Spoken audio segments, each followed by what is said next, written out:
Assalamualaikum warahmatullahi wabarakatuh. Perkenalkan, nama saya Naharani Nurhidayah dengan NIM H91219051 dari kelas Biologi A angkatan 2019 Universitas Islam Negeri Sunan Ampel, Surabaya. Di sini saya akan menjelaskan mengenai review jurnal yang telah saya kerjakan demi memenuhi tugas mata kuliah Fisiologi Hewan yang bertemakan Sistem Saraf.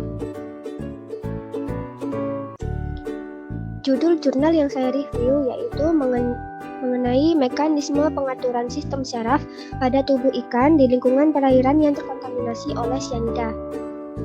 Nama jurnalnya yaitu Jurnal Hartopo-Borneo volume 4 nomor 2 halaman 51-61.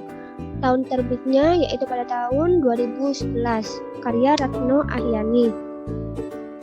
Yang pertama yaitu mengenai tujuan dari penelitian ini untuk menganalisis bagaimana pengaruh cyanida terhadap ikan, khususnya pada sistem saraf ikan, serta bagaimana cyanida dapat terekspos ke dalam tubuh ikan. Yang kedua yaitu metode penelitiannya, yang digunakan berupa metode eksperimental yang melihat hubungan antara dua variabel atau lebih dengan menggunakan data kualitatif. Selanjutnya yaitu latar belakang. Pada lingkungan perairan, konsentrasi cyanida tersebar bebas dengan range antara 5-7,2 mikrogram per liter. Hewan air invertebrata, khususnya ikan, sangat sensitif pada cyanida yang terekspos bebas. Kandungan cyanida yang terdapat di lingkungan perairan dapat mengurangi kemampuan berenang dan menghambat reproduksi dari banyak jenis ikan. Efek lain yang merugikan adalah patologi, kepekaan sifat predator, sistem pernafasan yang terganggu, gangguan osmoregulasi, dan pola pertumbuhan yang berbeda. Konsentrasi 20-76 mikrogram per liter cyanida bebas menyebabkan kematian dari banyak jenis hewan laut, dan konsentrasi yang berlebih yaitu 200 mikrogram per liter sangat beracun pada banyak jenis ikan. Selanjutnya yaitu hasil dari penelitian ini. Berdasarkan penelitian HCN dapat menyebabkan perubahan dasar yang berkaitan dengan toksin. Salah satunya yang disebabkan oleh HCN atau hidrogen cyanida ini dibedakan pada 3 kategori yaitu sensor, motorik, dan interneuronal tergantung dari seberapa besar kerusakan yang dibuat.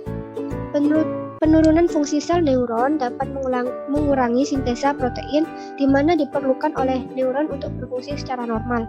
Jika tubuh sel mati, seluruh neuron juga akan mati. Hidrogen cyanida ini dapat menyebabkan kematian atau hanya pada bagian kecil dari dendrit atau akson ketika sel bertahan tapi dengan penyusutan atau kehilangan seluruh fungsinya. Pada ikan, ia akan kehilangan fungsi berenangnya sesaat dan bila dalam dosis besar menyebabkan ikan itu sendiri mati. Penyebab yang paling umum dari kematian sel saraf dan glial adalah anoksia, yaitu kekurangan suplai oksigen ke sel. Hidrogen cyanida bisa menembus blood-brain barrier dan dengan cepat diambil oleh sel saraf dan sel glial yang mengintervensi metabolisme dan pemanfaatan oksigen oleh sel saraf dengan cara yang berbeda. Mekanisme hidrogen cyanida ini masuk ke tubuh ikan melalui aliran darah ikan, kemudian melalui insang dan usus, dan juga dengan cepat didistribusi oleh jaringan tubuh yang lain. Nah, yang terakhir yaitu mengenai kesimpulan. Kinerja enzim terganggu oleh beberapa efek dari cyanida. Cyanida bersifat racun karena mengintervensi metabolisme oksigen dan memblok sistem kunci enzim yaitu sitokrom oksidase dan juga memblok jalan enzim di hati. Fungsi neuron akan juga terganggu jika tanpa adanya enzim ini. Hidrogen cyanida dapat menyebabkan kematian atau hanya pada bagian kecil dari dendrit atau akson ketika sel bertahan tapi dengan penyusutan atau kehilangan seluruh fungsinya. Pada ikan, ia akan kehilangan fungsi berenang sesaat dan bila dalam dosis besar akan menyebabkan kematian pada ikan. Nah, demikian dari penjelasan saya mengenai review jurnal yang bertemakan sistem saraf.